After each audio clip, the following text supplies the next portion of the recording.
So I got a message on social media letting me know that there was some debris here at Admiralty Park Beach. So I stood up an event on Facebook, invited a bunch of friends to meet me here after work, and we dove for debris. I mean, the ocean connects us all.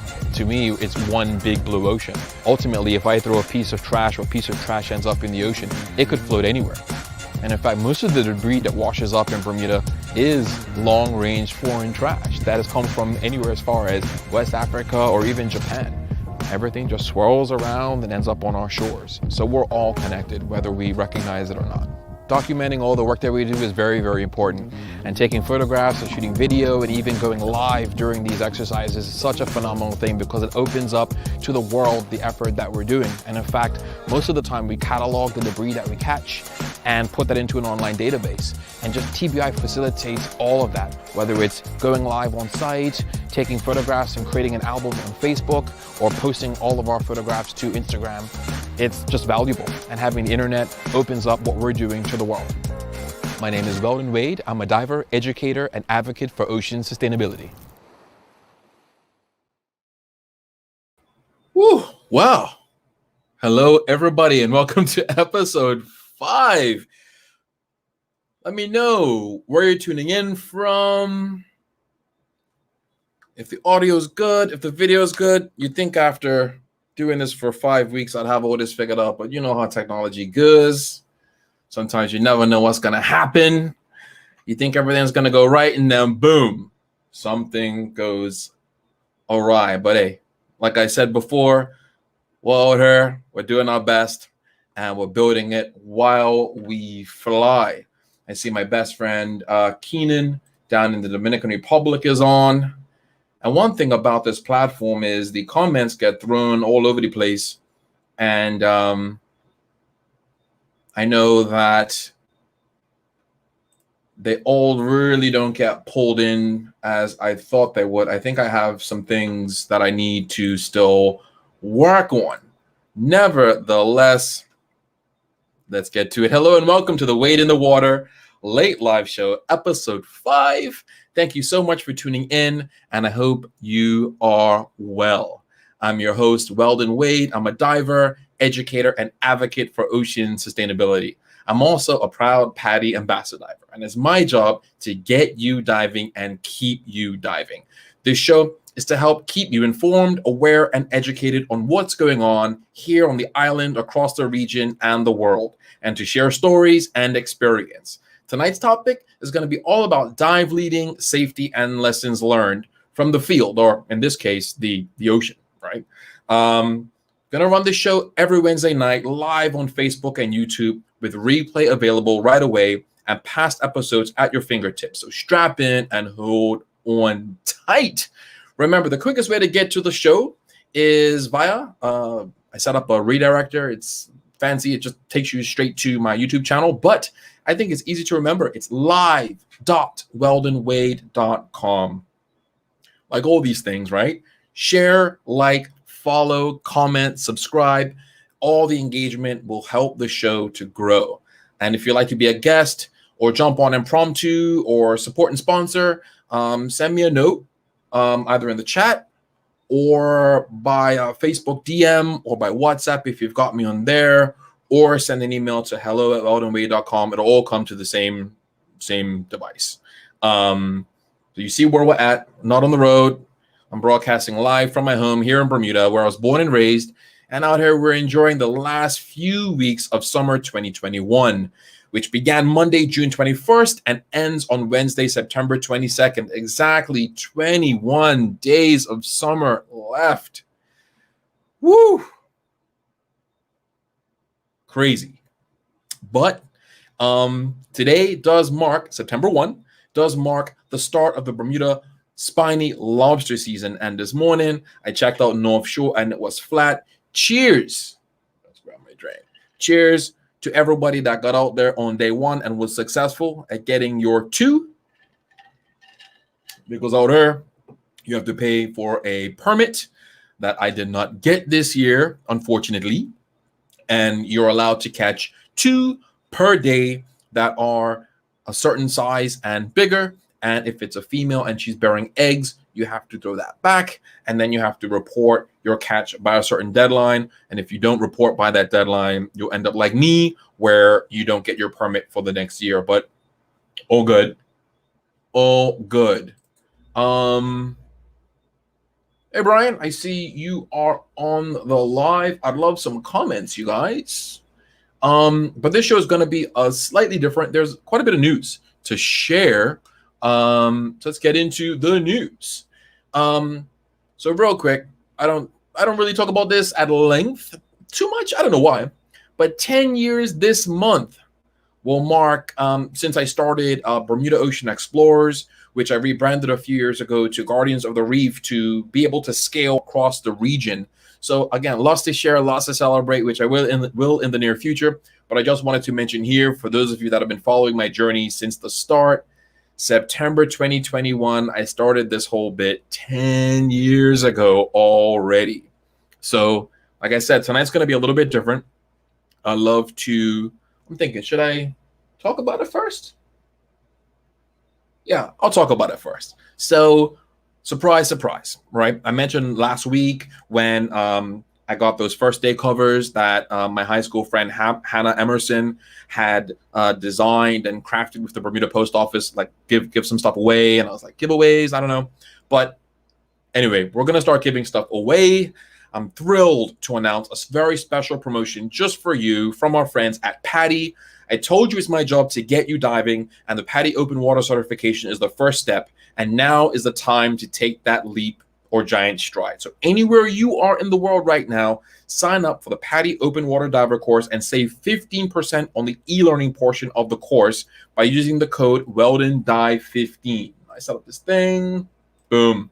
Promo code WeldonDive15. The course is at padi.com/courses/openwaterdiver. I'll make sure all of this is in the description on the replay.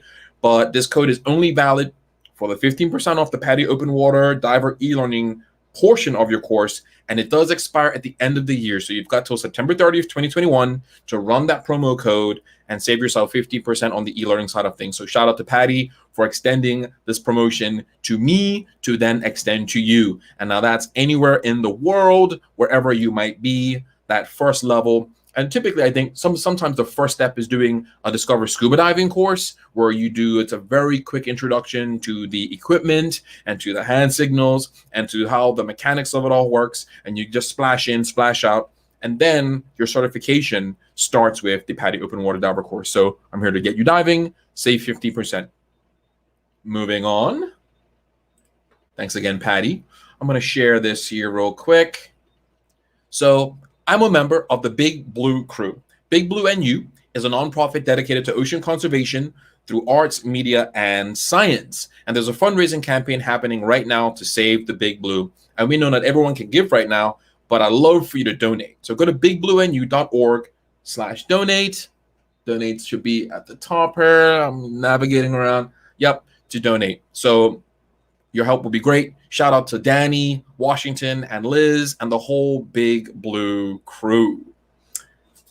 And moving on. So I'm going to talk about Black in Marine Science. So Black in Marine Science started as a week to highlight and amplify voices in the field and encourage younger generations while also shedding light on the lack of diversity in marine science. It started with a tweet from Dr. Tiara Moore and grew into a team of organizers putting together an online event. So Black in Marine Science, or BIMS, is a premier organization aimed to celebrate Black marine scientists, spread environmental awareness, and inspire the next generation of scientific thought leaders. Now, the reason I bring this up, well, there's many reasons I bring this up, but tonight's reason is that through BIMS, I met a wonderful young woman. She's named Dr. Jeanette Davis. Jeanette is a dynamic author, research scientist, and diversity advocate. Dr. Jeanette Davis is her name. She's also known as Dr. Ocean. She's left her mark far beyond the field of science. She's a marine microbiologist who contributes to ocean science nationally and internationally, and has traveled to several countries speaking about her research and coordinating ocean science. Where I put it. Well, live on her, you guys, and I'm excited to share with you her book that I ordered. I actually ordered 2 copies. entitled Science is Everywhere. Science is for everyone. It's a fun and innovative way to introduce young readers to a variety of sciences through familiar concepts and examples. Readers will learn about subjects such as geology, chemistry, microbiology, anatomy, and astronomy. So this is really, really cool. It's a great book. I've been through it a few times, and thank you. Got a little sign off there, and it's so awesome. And you know me, like I love to support anyone out there that's doing anything dope. And you know, when you're going to order a book from Away, something that's lightweight like this, you're going to pay a lot for shipping, especially by courier. So I always get at least 2 or 3 of things like this. So I can't wait to figure who I'm going to give the second book to. It might be you. Let's see. We'll see. We'll do that another time. Let me just check out a couple of things real quick. Hey, Jessica, I think you are on the live. All right, moving on.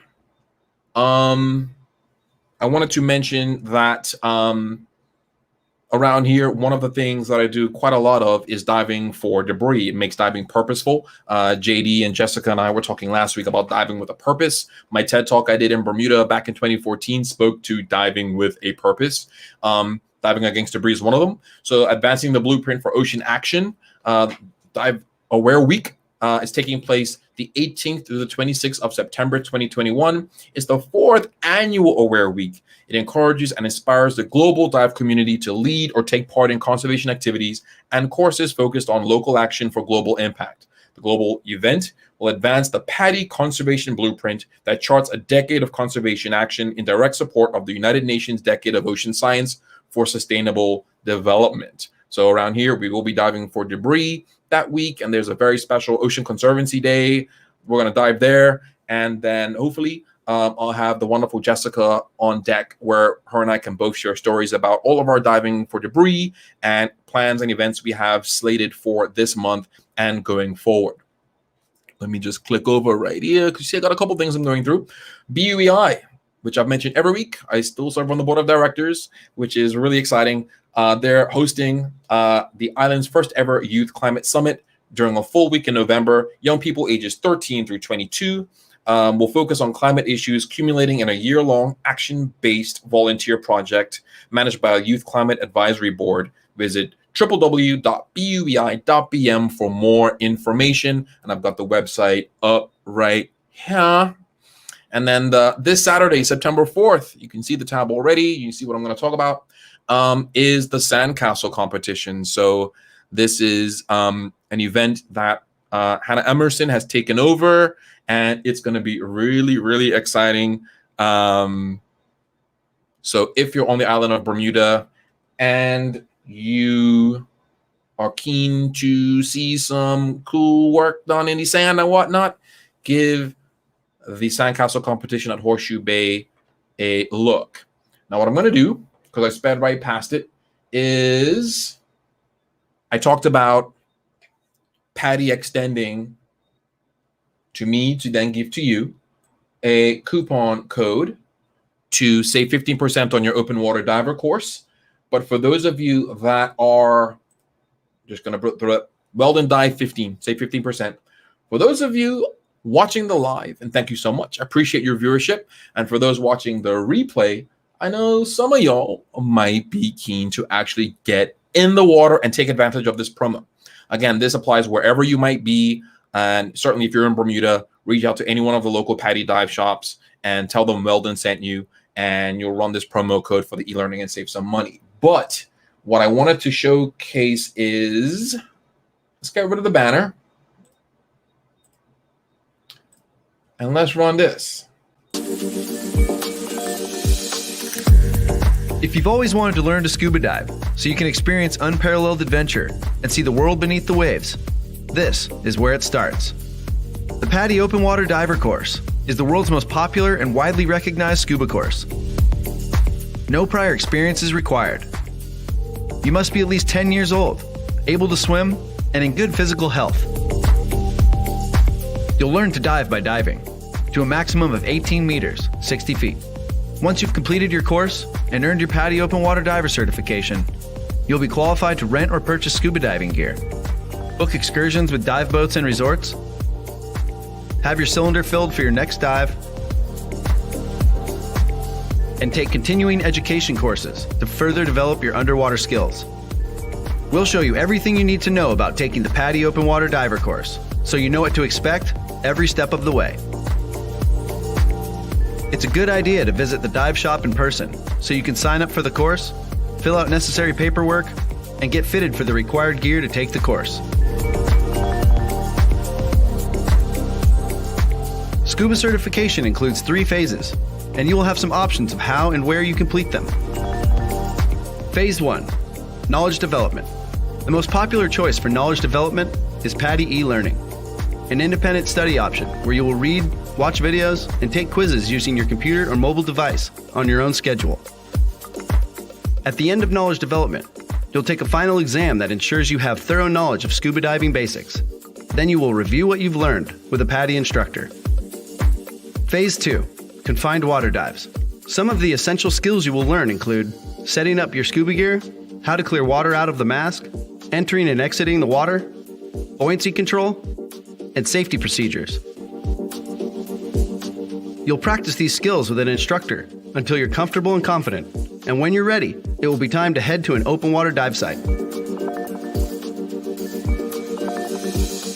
Phase 3, Open Water Dives. Usually done over 2 days, you will do 4 open water dives under the direct supervision of your PADI instructor. You will practice what you learned in confined water, along with exploring what the local environment has to offer. Most student divers complete these dives close to home, as this can be done not only in the ocean, but also in lakes, quarries, and other bodies of water you might not have thought possible. There is also an option for finishing your training while on holiday, and your PADI instructor can explain how you can be referred to another PADI dive center in a different location to complete your open water dives. Once all 4 open water dives have been completed, you are a certified diver, a title that will last a lifetime. Now you are free to explore new places and enjoy the feeling of breathing underwater. Welcome to the family.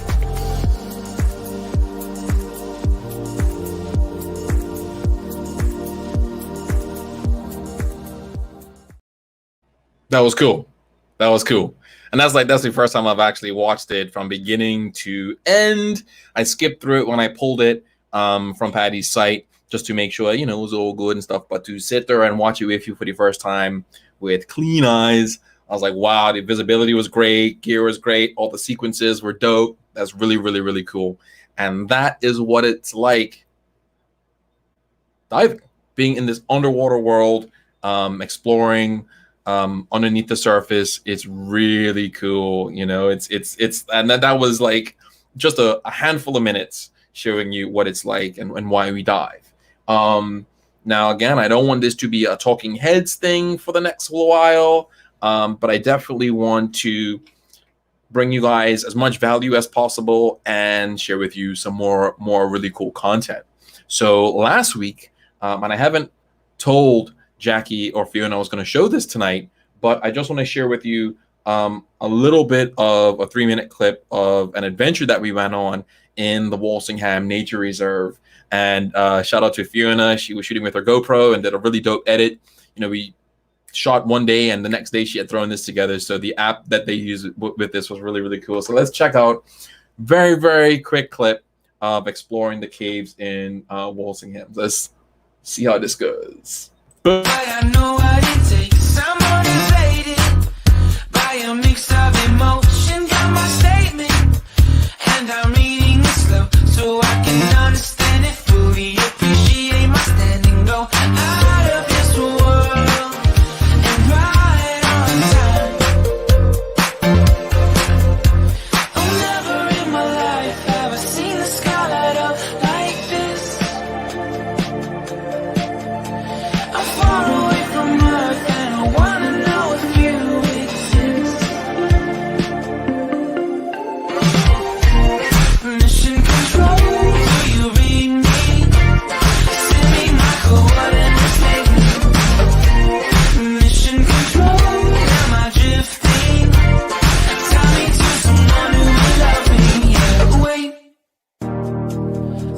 think I'll last a bit longer. Find another reason to breathe this air. And now we made for ourselves. This won't be the last time. I've never in my life have I seen the sky light up like this. I'm far away from Earth and I wanna know if you exist.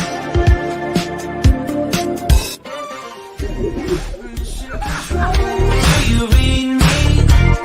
Send me my coordinates lately.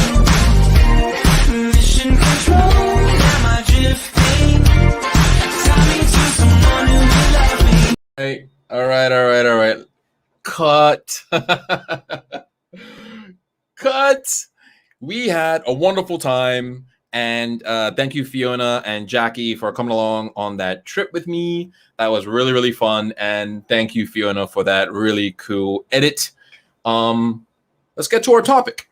We're already 24 minutes into the stream. Apologies for the long news bit, and the Patty video, and then the video of us exploring. But, I want to spend at least an hour, give or take, on these lives, and I want to make sure that it's packed with, some cool visuals, great information, and just bring value. So feedback is welcome. I'm building it while I fly. This is just something I've been working on for a little while, threw it together, and here we go. So I'm just hanging out with you tonight, live and direct from Bermuda, talking about the ocean and diving and, what ultimately brings us together, which is choosing whatever discipline works best, whether it's snorkeling, free diving, scuba diving, technical diving, whatnot. Either way, get together, get in, on, and under the water, and enjoy, at least around here, our blue backyard. And if you happen to be living somewhere that's a bit inland and you have to travel to the ocean, well, I travel to the ocean too, because Bermuda, as beautiful as our backyard is, there are other things that the ocean has to offer that aren't off of our shores. If we want to engage with whale sharks and see different species of coral and things like that, then it's, especially like with sharks, we do have sharks, but it's a sort of a special trip in order to see sharks. You got to kind of know a guy and be able to get out there and get quite creative. Whereas in the Bahamas, holy cow, in Eleuthera, right in the bay, like you're looking down and there's just sharks everywhere. So travel, see as much as you can, and really embrace this sport that we know and love as diving. And again, I promote diversity in the sport. I know some really great people that stick to one particular thing, and there's absolutely nothing wrong with that. But I've found so much success by way of just networking, socializing, just being versatile and diverse in the sport, where sometimes a mask, fins, and snorkel is all you need. And like I've said before, some of my most memorable experiences, and I get asked quite a lot, what's your most memorable experience? How deep have you ever dove? There's certain questions that, divers are asked constantly. And I mean, the deepest that I've dove on scuba was about 46 meters in Mexico, chasing a shark. There was a hammerhead. We came out of a cave feature called Devil's Throat, and there was a hammerhead, and we went after him. And everyone's dive computers beeping crazy because we have depth alarms set on. Most of them have depth alarms, and depth alarms are going off. And I remember looking and seeing, okay, I'm at 46 meters. This isn't a good thing. Let's get to more shallow water. But in terms of like memories, it would definitely be snorkeling or free diving, where I've been at the surface in very deep water, engaging with humpback whales, sharks, and dolphins. And I had the Bermuda's one and only Chris Burville on the live last week. And if you watch the replay, it's a couple things that just speak to the fact that Chris, and he knows this, has been instrumental in just bringing me many, many opportunities. In fact, some of the biggest opportunities I've had to engage with wildlife here in Bermuda, Chris has been like the cornerstone to those experiences. So thank you again, Chris. Yeah. Real quick, hold on. Got a navigator on this here. Hello, Mr. Lawton. Okay, cool. Got some people on, I think it's pulling in YouTube chats, but not face. Hey, Chris. Shut up, man. You're only live. I didn't even know. I don't know. It's all these people but then very few people are commenting, and I can't tell who's on the live, but nevertheless. So moving on, I just want to do a little recap on some of the stuff we talked about last week. And JD and Jess did speak to a lot. And I want to have them back on a live 1 week in the very near future so that we can further unpack a lot of those hot topics that tend to be either like overlooked, underlooked, glassed over, or where, you know, your instructors or or people in your life tend to just be passed, right? And one of them was certainly one of them that stands out, and I made some notes, was the dependence side of things.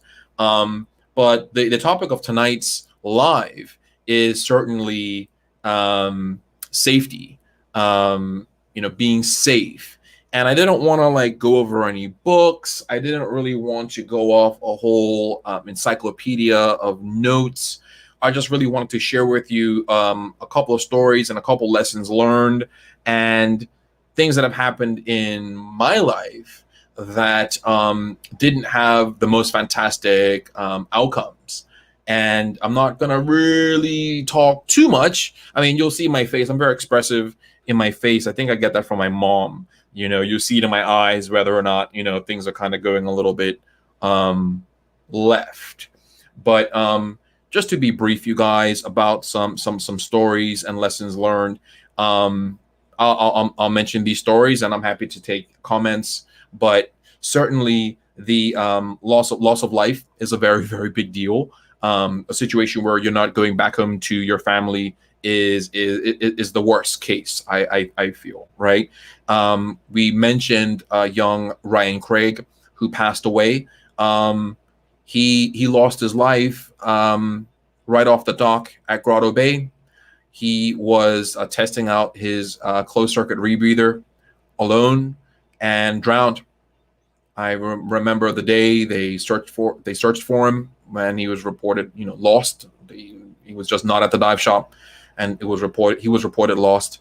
And there was a search, and then they ended up finding his lifeless body, unfortunately, right off the dock, where he decided to test out some kit and drowned. So lesson learned there, and we talked about this last week, was never dive alone.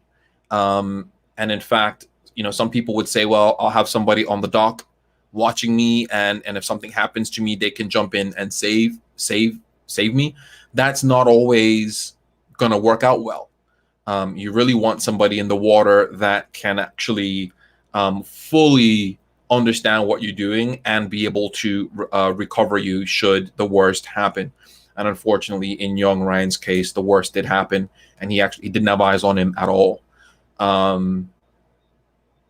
So yeah, huge loss. And I was at his memorial not too long ago, and the little lighthouse is broken off his memorial, because typically what we do is take some type of a scrubbing, something to scrub the plaque with, and just clean the algae off the plaque. But the little lighthouse fixture has broken off, so maybe we'll get that fixed, or you know, just do something to try to repair that, because he is missed. It was very, very tragic. Similar, and this is again something that we don't really talk about too much in the space. You know, we want to keep diving, like you saw in the PADI clip, right? It's beautiful. It's a lot to see. The ocean provides so much for us. But Jessica spoke to the fact that, yeah, you know, it's a, you know, we don't belong down there. Otherwise, we'd have gills, right? So we're using this apparatus, this self-contained underwater breathing apparatus, a tank of compressed gas with hoses and regulators to be able to, you know, sustain our life while underwater. And it's quite dangerous. I think I might have mentioned tongue-in-cheek about life insurance and health insurance and being able to get coverage. And I know, because my background is IT and insurance, you know, you get insurance and they'll ask you, okay, what do you do for fun? Do you skydive? Do you bungee jump? Do you base jump? Do you scuba dive? Do you know, what do you do?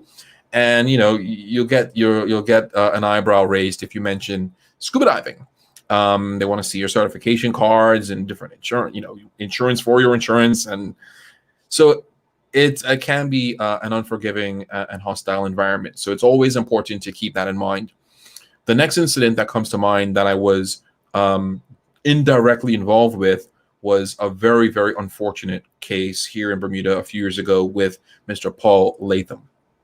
Now, what I will say is that I was supposed to be safety diver for that particular deep diving expedition, where many, many local divers of the highest level were involved in doing a deep dive for lionfish. And Paul was on a Sentinel rebreather on this day. And but yeah, just to backtrack, I was supposed to be a safety diver on this expedition. I decided to not be on the boat, not be part of this expedition, due to the pre-dive safety briefing that we had the day before. I really didn't like how things were kind of planned. You know, I just didn't feel good about it. And I actually, on the day that the expedition happened, I went on a shore dive with a friend. We were shore diving off Elbow Beach the same time that this particular dive happened and this incident happened. And I remember when we finished the dive, it was a wonderful outing from Elbow Beach. I got back to my scooter and I had like 7 missed calls, a bunch of text messages, and I just remember figuring out what went wrong. And yeah, there was an incident, and I remember this was on Burnous. Burnous was around at the time, and I remember seeing the boat at Penner's Wharf with divers I recognized dealing with a very bad incident. There's a lot about this story. It was an extremely big deal. Obviously, or not obviously, if you're just hearing about this, there was loss of life, unfortunately, and Mr. Paul Latham did lose his life. He did not get back home to his wife and kids after this dive. And without saying anything to upset anyone that knows Paul or was involved in the case, I'd rather not speak too much on it. But what I will say is that I believe wholeheartedly, and I'm happy to disclose this, that Paul was diving beyond his skill. I believe that he needed a bit more time on his unit in order to dive as deep as he was. And then there was some task loading involved. And yeah, just a really, really bad day. And certainly, I mean, as you can tell in my face, there's more that I know, secondhand and third hand and some firsthand stuff. It was a really, really bad day. And a lot of things went wrong. And what you'd find in diving, as in life, and Chris, I'm happy if you want to jump in, but small things become big things, right? And when you're put in situations where you're not comfortable, or it's beyond your training level, beyond your skill level, especially with task loading, where you've got all kinds of things going on, that's things you really want to work up towards. And I still don't know some of the final outcomes of what happened with that particular incident. It was just really, really bad. Again, whenever you don't get back home to your family is certainly a bad day. The third of 4 incidences that I'll speak to will certainly be the loss of life of the late Neil Burney. I typically wouldn't really speak to like Neil's loss of life, but I was there, which makes it more of a thing. I met Neil years ago. My mother worked at Ensmead Animal Hospital when Dr. Steele was running Ensmead, which is it's a veterinarian here in Bermuda. So my mom was working there with Dr. Steele, and when Dr. Steele sold the business, she sold it to Nick and Neil. So I got to know Neil very, very well. I don't remember ever actually diving with Neil, despite him being the ocean vet and diving all the time. Yeah, I never actually did a dive with Neil. But I believe November 11, 2014, I might be wrong. I've been just thinking about how to deliver this message all day long. But I was on a dive with Dive Bermuda. We were aboard Narcosis, and we were diving the wreck of the Hermes. I was the buddy with my buddy Wayne Meaden. He was diving his Optima rebreather on closed circuit. I was open circuit, his buddy. I hadn't been trained on a rebreather yet, but I knew Wayne, and we'd been diving for a long time, and I was comfortable diving with him. Anything went wrong with his CCR, we'd basically pop to the surface. So there's no overhead business, no wreck penetrating, nothing like that. And on this day, I just remember it was hot. We were aboard Narcosis. Wayne was doing some deco on the back of the boat. So he was at the stern, underwater, no bubbles. And I just remember the Ocean Vet boat racing towards Narcosis. I mean, I'm at the back, kind of chilling. I had my gear off, and you just see, Neil's boat flying towards the dive boat. So, you knew something was wrong because you're like, what's going on, right? So the boat came, spun around. We're stern to stern. They're shouting. I'm wondering what's going on because Wayne's still in the water and you can't see his bubble. So to somebody that didn't know Wayne was there, you'd think that all the divers were out of the water. But either way, I just remember the captain of that boat was not Neil. He was just asking for a diver or divers to come on board the Ocean Vet boat because there was a diver down, essentially. So we put 2 instructors on the boat, on the Ocean Vet boat. The Ocean Vet boat raced over to a fishing boat that was on the hook. And that's all I really know in that moment. But it was incumbent on Captain Hines, myself. I kind of had to step into a leadership position to get keep the customers on the boat calm, get the boat off the hook, off the mooring. And, it was sort of this thing, right? We were like, oh my goodness, what's going on? So yeah, 2 instructors on the Ocean Vet boat. I had to jump into a bit of leadership. Captain Hines was on the boat as captain. We got off the mooring at the Hermes.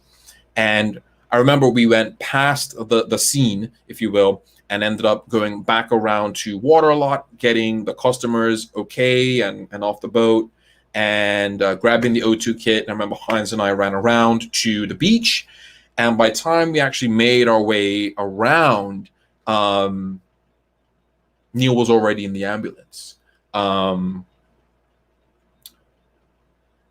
My friend Dr. Philippe Rougeau was on the beach with his family, who we were then and still are connected with all the work that we do together. He's the custodian of Rex. I'm the chairman of the Rex Authority. I learned not too long ago, which is really cool, but very, very bad day being out on the water where, we have 2 instructors that I know really well, having to recover Neil's lifeless body from the bottom of Horseshoe Bay, really. And I didn't yeah, it's even thinking about it now, it's just like, wow, what happened?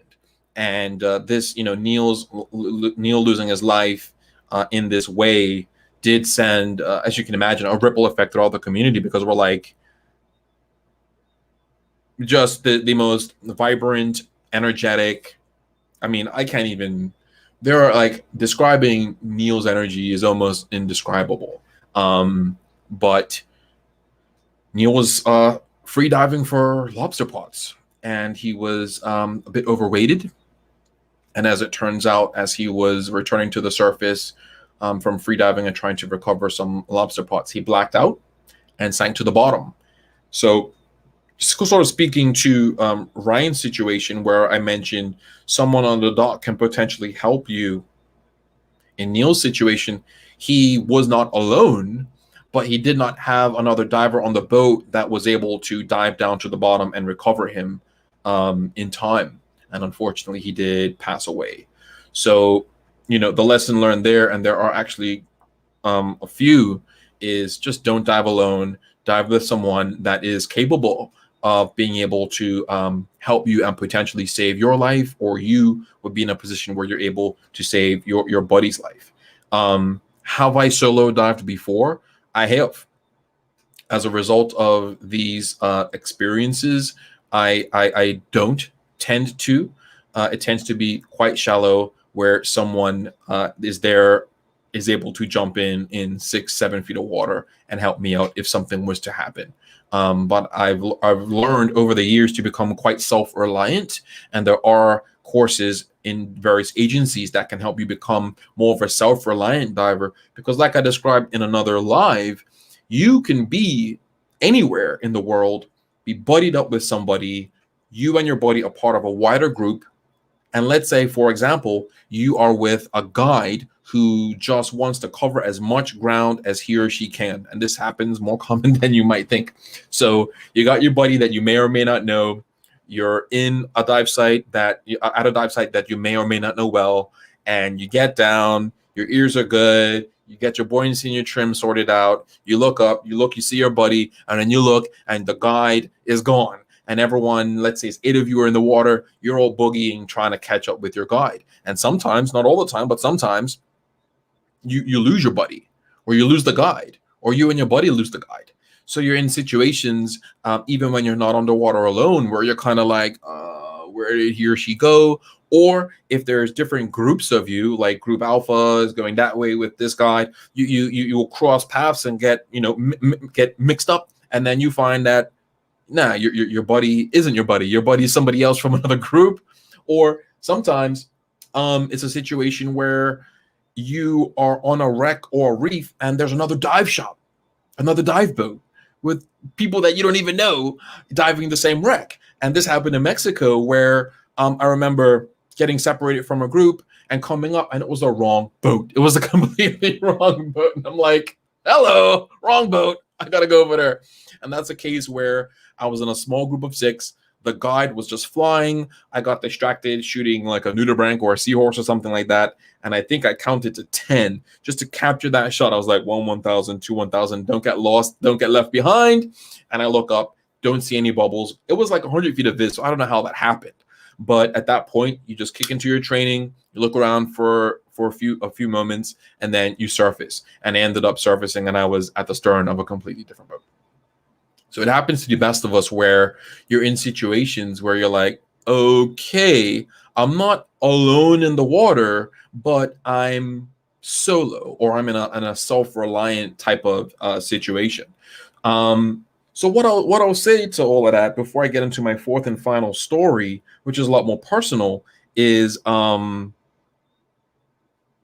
the PADI system, you definitely learn a lot more about diver safety and rescue when you reach the rescue diver level in your recreational track.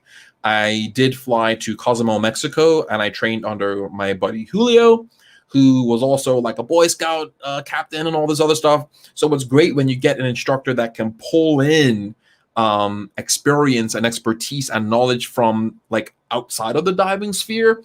Sometimes he or she will put that into the dive training. So Julio brought in, like, we drilled down on all kinds of different knots, different techniques about getting people out of the water.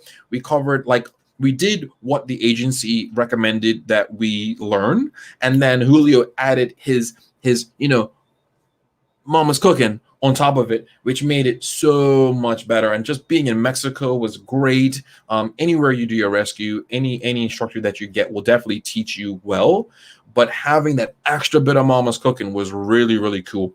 And that also speaks to my mentor, Leon Kemp. I was speaking about Leon to a cave diver here just a moment ago, about like mentorship, coaching, and having somebody that's done it all. Someone that's where you want to be, but where you're not at yet. Someone that's at that higher level. So Leon was PADI Master Scuba Diver Trainer, GUE diver, BSAC, AI, TDI diver. So it was great because at the early stages of my journey, I had this wonderful human who was helping craft my journey and I was learning from him.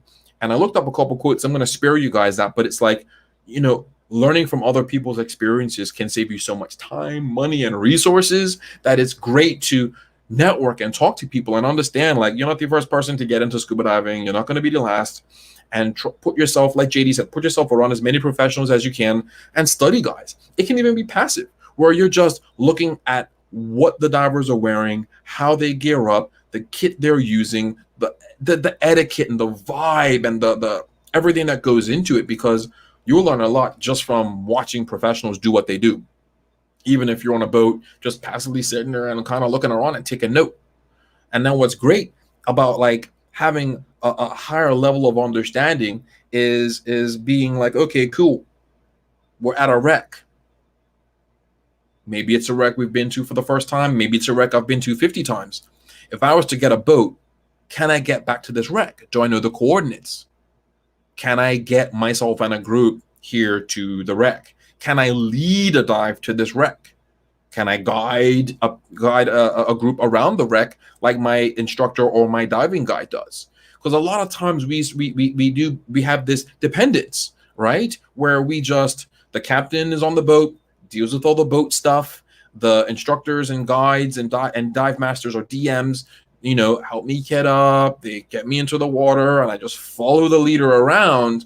But when you kind of predict, like, in the future, I'd like to do this on my own, it definitely clicks a switch off in your mind to figure, okay, cool, I need to pay better attention to my guide, because, like, not so much if something happens to your guide, but what if you want to come there on your own and you are the guide? Or what if you're part of a production, or you have friends visiting and you become the guide? Can you guide? So it's a lot that goes into it, because not everyone is comfortable making that jump. You'd be surprised. And it does take a long time for most to level up. Now, certainly if you're a PADI professional or you're with an agency and you are an instructor, you sort of broken through that and leveled up to leadership. But for many recreational divers that are kind of just getting started, and you like you saw in the video I showed earlier, like, you've gotten your open water certification, you have your own gear. How often do you go out on your own, where you are the most experienced and qualified of your group, and you are actually making everyone go through their buddy checks, going over your checklists and your safety bits and pieces? Maybe you've got a safety sausage, maybe you've got a whistle, maybe you've got a mirror. It's all these little things that you learn over time, and all this kind of, the net of it is boils down to just diving safely, right? But maybe I don't know what I'm talking about. Maybe I don't know what I'm talking about. But I got two stories that I saved for you, because it's about just storytelling, right? I don't want to read a book.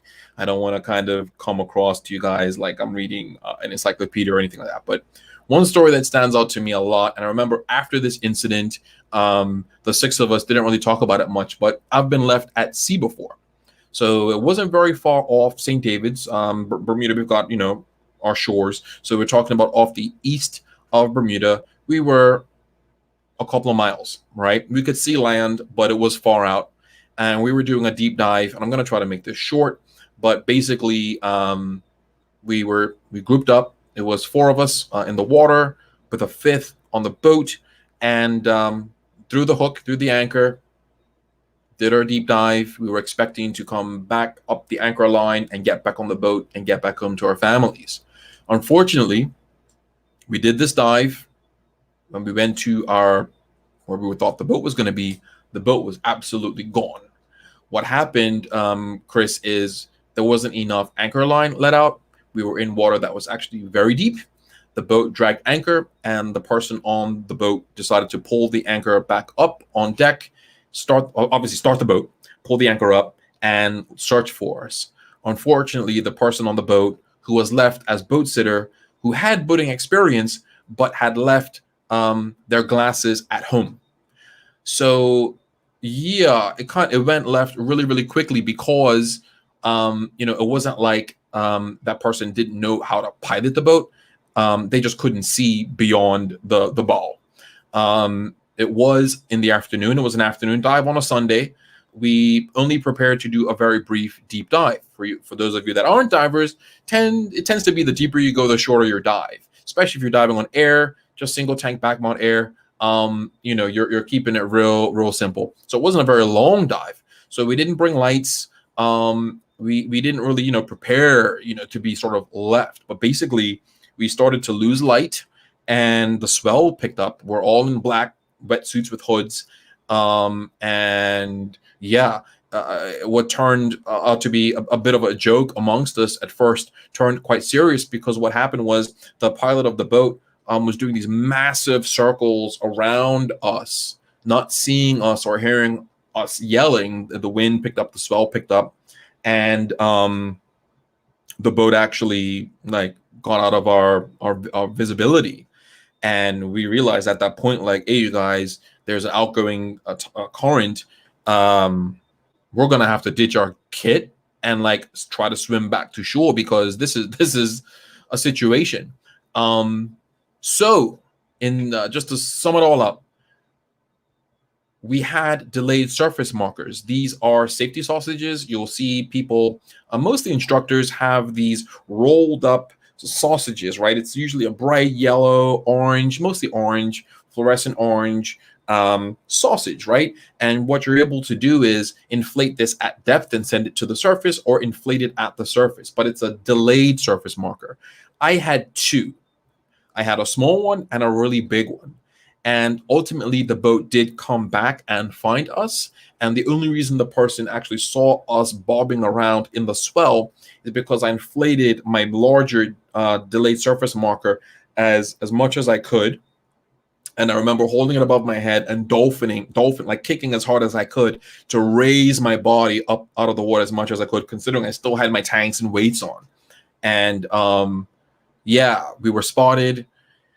We got on the boat. It was an emotional moment because the pilot of the boat did radio, Bermuda radio, did call the boat owner's wife, and they were going to send a search party out for us and the whole 9 yards. And I just remember getting back to land and taking quite a while to process what had happened, and being very grateful and thankful that, you know, the Coast Guard of the time were not deployed. We did not get in the media, because that would have just been bad. I mean, we were okay, but I think, you know, there were a few lessons learned. But like I mentioned, we didn't have lights, right? So if this was, I don't remember the time of year, but we were losing light around 5 o'clock. So it was certainly when the clocks had fall back. Yeah. So it was crazy. If we would have lost light, it would have been a really, really bad situation. I can only suspect at one point we would have jettisoned our equipment and try to swim to shore as quickly as we can. There are some stories of that very, very similar situation happening to the wife of a very prominent Bermudian diver, and that outcome was very, very bad. So I'm not going to really talk about that right now, but it has happened before where you come back to the boat and it is gone. So you need to prepare for that kind of stuff. And if you've got any questions or queries about that experience, definitely in a good place now to talk about that. So very, very gnarly. But something that happened more recently, last June, I was on my boat, had a fuel leak, and the boat exploded with me on the boat. So talking about safety, certainly in the context of tonight's topic, diver safety, it can extend to certainly boat safety. And yeah, so boat exploded with me on it. The boat was at the dock. It wasn't like a Michael Bay level explosion. It didn't like blow up into 1,000 pieces, thankfully. But with the fuel leak, the fumes were laying low on the deck. I went to adjust the batteries in the bilge, and the spark in adjusting the batteries ignited the flames, which ignited which made the explosion. So it set my ankles on fire. I didn't have boots or long pants on at the time, but my hand was in the bilge, in the transom, and yeah, it lit my arm on fire, burned both of my ankles, and I jumped into Heron Bay. Thankfully, where I was, my good friend was there. I was able to come out, quickly assess, go inside, get an extinguisher, and extinguish the fire. I jumped in the water immediately, climbed out. The boat was still on fire. It happened very, very quickly. And yeah, I would say I spent probably 4 nights in the hospital. Morphine is a heck of a drug, but you can see whenever you kind of see my hands, the discoloration is from that boat fire. And learned a lot that day about a lot. And it's funny because even though it was quite traumatic, I could have actually lost my life. The flames could have burned and disfigured my face. The skin, I had deep 2nd degree burns on my ankles, so I didn't walk for about 2.5 months. And but I was under the care of a local plastic surgeon, Dr. R. Scott, who helped out quite a lot. And I had great support from my circle and family, which is really, really amazing. But I learned that day to definitely, and I thought I knew boats and boating really, really well, but I obviously had a lot more to learn because the boat was not sitting right. I didn't do a sniff test. I didn't have any alarms. Shout out to Ralph Richardson Sr., who I did a course with recently. He advocates for diesel boats because diesel isn't as volatile as fuel, and he talked about having sensors. So as soon as I get the boat running again, I'm definitely going to have some type of a sensor on deck to help with that. So yeah, those are the stories that I can think of sharing with you guys tonight. And while the first batch did result in loss of life, which is we never want that. We always want to be able to get back home to our families, especially enjoying this sport that we love. But yeah, I wasn't even diving. I was out with friends earlier that day, and the boat was running funny, and to see it sitting low in the water and figuring out the BOH pump could deal with it caused a spark, which caused the fire. So I'm okay to talk about it. And yeah, like I said, like when I'm taking a picture or something, I noticed the discoloration of my fingers. I'm like, oh yeah, I was caught on fire. And I think it's part of my personality. I tend to like bury or compartmentalize traumatic experiences, which probably isn't a good thing. But I'm certainly happy to speak to that and what I've learned over time. And yeah, Bermuda is just really, really hot. Like I was wondering why I had this bottle of Bay Rum on my desk. Not sure what this even is, to be honest with you. Shout out to St. Lucia Bay Rum. I just know when it's hot, I put this on a cloth and it just cools me off. It does remind me though of being sick. Like when I smell this, it triggers like whenever I would have the flu, my grandma would give me the Bay Rum or the Lamicol. But this is just out on my desk for whatever reason. I was splashing that on earlier. And shout out to Bermuda Biscuits for turning my Instagram highlights into these cool edibles. And the Bermuda Biscuits lady happens to be in Orlando right now at something called Cookie Con. There's a cookie convention that she's attending right now to, she's down there to learn some stuff, but I think she can be down there teaching some guys stuff too. So that's pretty dope too. I'm happy to answer any questions you guys. There's a bunch of you in here, but I'm not getting a whole lot of questions with respect to dive leading, safety, and lessons learned. I kind of jumped straight into the lessons learned. I think that's sort of some of the more valuable pieces. But I guess the net of it is certainly not diving alone, being aware of your surroundings and your situational awareness. Enjoy what you're doing. Enjoy the sport wholeheartedly, but recognize like when you're in those early stages of diving, there's a lot of things going on around you to help make your experience as fun and as safe as possible. And as you see your instructors and your captain and crew running around about the boat, dealing with the ropes and lines and bumpers and doing all the dive briefings and stuff, there's an awful lot that they're paying attention to. Where everyone is, where the boat sits, how the weather can change, where the boat sits on the mooring, whether the boat is on an anchor or a fixed mooring matters. There's so much that matters. And as you level up in the sport and become more self-reliant, step into leadership, start to take friends out. And even if you were to not own a boat, you can always rent a boat. Since my boat's been offline, I rent boats all the time. And my friends laugh, but it's like no joke, especially after being set on fire on a boat. I want to know everything about the craft.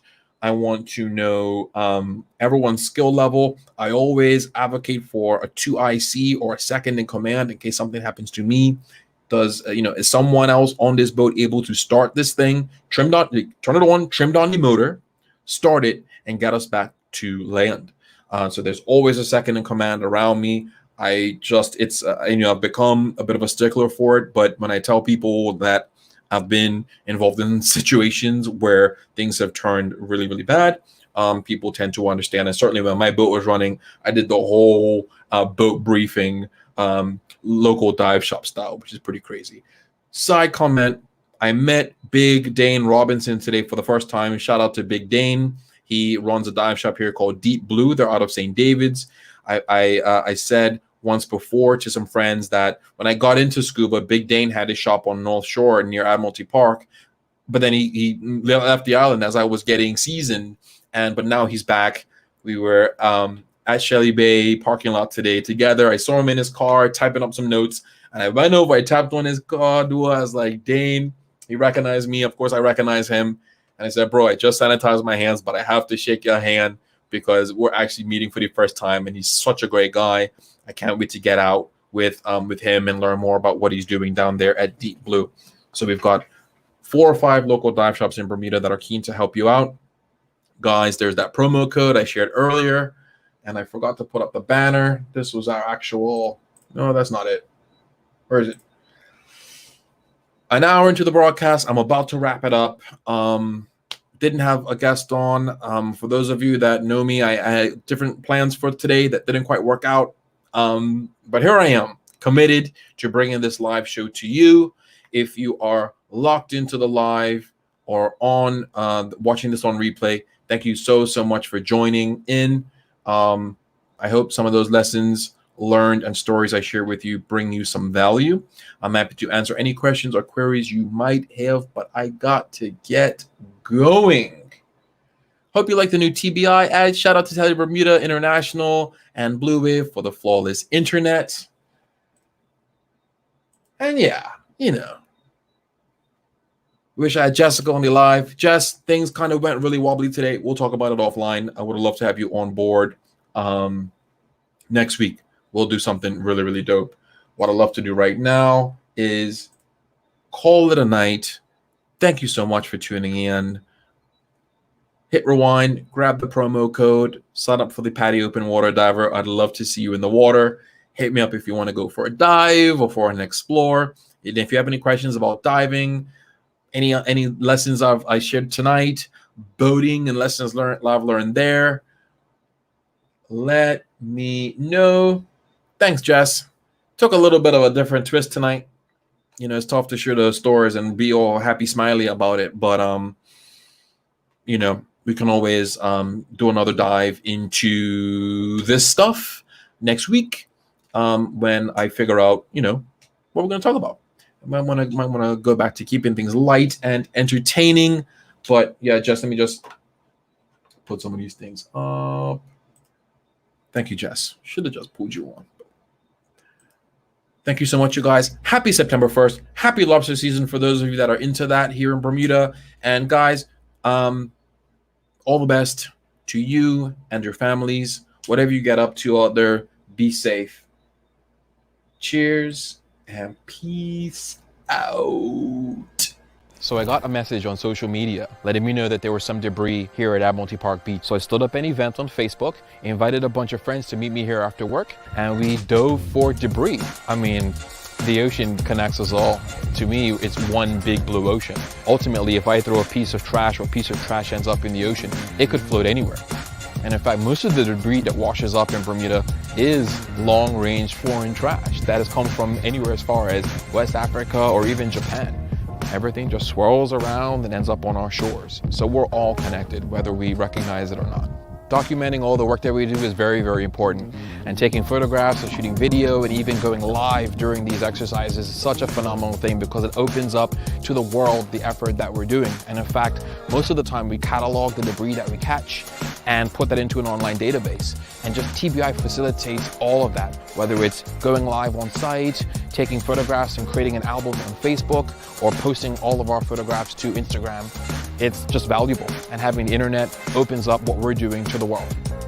My name is Weldon Wade. I'm a diver, educator, and advocate for ocean sustainability.